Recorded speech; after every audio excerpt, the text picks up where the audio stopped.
It's 1855, during the Crimean War. British soldiers are dying, not just from battle, but from infection, poor sanitation and overcrowded hospitals. Into this chaos steps Florence Nightingale, a nurse with no military rank, no ability to command troops, no authority to punish or reward, yet armed with data, careful observation and relentless conviction. She persuades generals to change procedures and redesign hospitals. Mortality drops dramatically. Nightingale wielded expert and informational power, showing how soft power can transform outcomes, even without formal authority. Now, imagine a different scene. A manager demands compliance through deadlines and threats of budget cuts. People do what's asked, but morale suffers and turnover rises. Same concept, power, but radically different outcomes. Why? Because how leaders use power shapes not only behavior, but also motivation and commitment.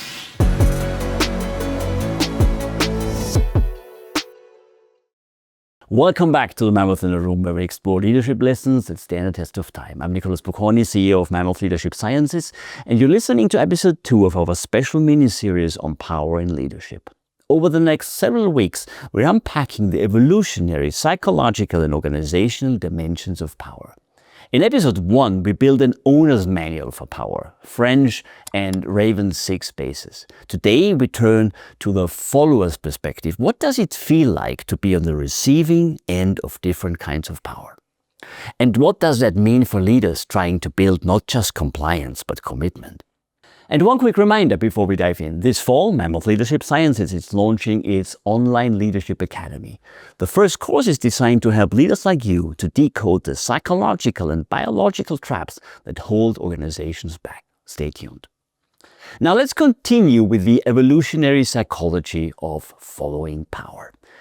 Humans are social learners. For most of history, survival depended on deferring to those who knew better.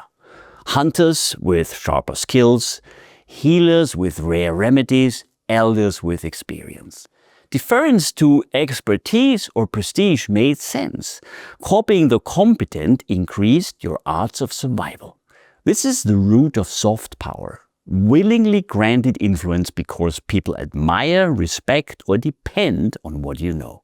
At the same time, small groups also tolerated dominance, leaders who imposed order through hard power, force, coercion, or control of resources. In crisis, raids, famines, disasters, swift obedience could save lives.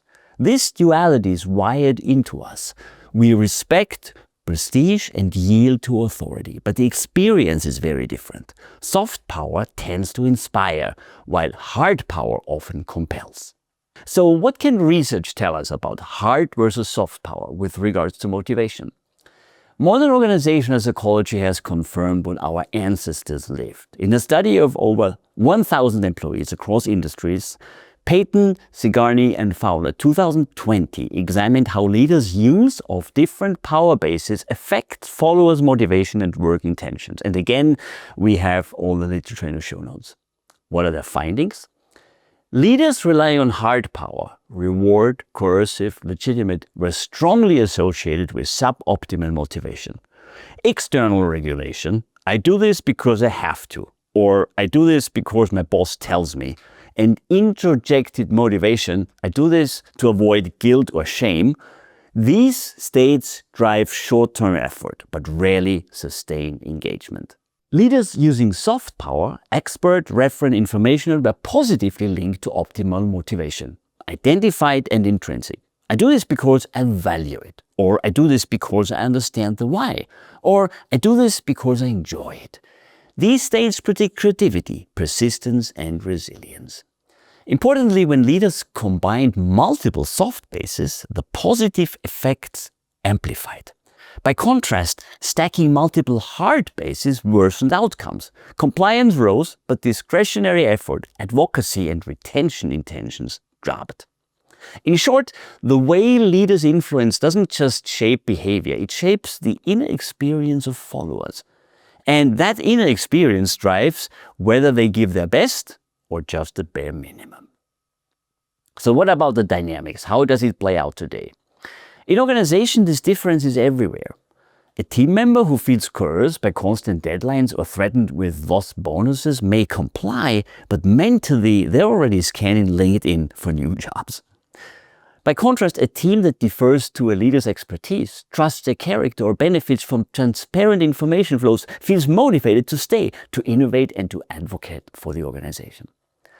The subtlety is that hard power works, but at a cost. It gets the job done in emergencies, but undermines long-term commitment if it becomes the default.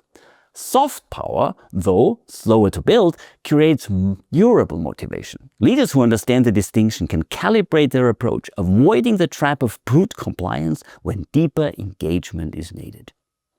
Okay, so what does this mean for leaders in practice? 3 actionable strategies emerge. 1. Lead with soft power as default. Build your influence on expertise, trust, and transparent communication. Share information openly. Invest in credibility. Like Florence Nightingale, you may not always have formal authority, but informational and expert power can be transformational. 2. Reserve hard power for specific contexts. Reward and coercive power are not inherently bad. They can be vital in safety, compliance, or crisis. The key is time boxing. Use them to contain emergency, then pivot back to soft power once stability returns. And be explicit about it that this is temporary. And then number 3, check the mix. Ask yourself, are you stacking multiple hard power levers like threat, deadlines, and positional authority at the same time? If so, you may be draining motivation faster than you realize. Balance hard with soft.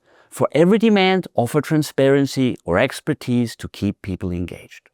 Alright, so what's the takeaway? There's one thing I wanted to remember from today, it's this. Hard power secures compliance. Soft power builds commitment. Wise leaders know when to compel and when to inspire, and they default to inspiring. Alright, this was it again for today. If this episode resonated, please subscribe, rate, and share with anyone interested in your network, interested in leadership. And don't forget, Mammoth Leadership Sciences is launching a new online leadership academy this fall. It's packed with insights, tools, and frameworks to help you become a more self-aware, adaptive leader. Keep an eye out. And lastly, if you want more, you can order my book. It shares the title of this podcast, Mammoth in the Room. It's a practical roadmap showing how great leaders in their teams embrace evolutionary truths for outstanding business results across 3 sections: on people, on strategy, and on implementation. Until next time, lead wisely, think critically, and don't let ancient instincts hijack your modern leadership. I'm Nicholas Bocconi, and this is the Mammoth in the Room.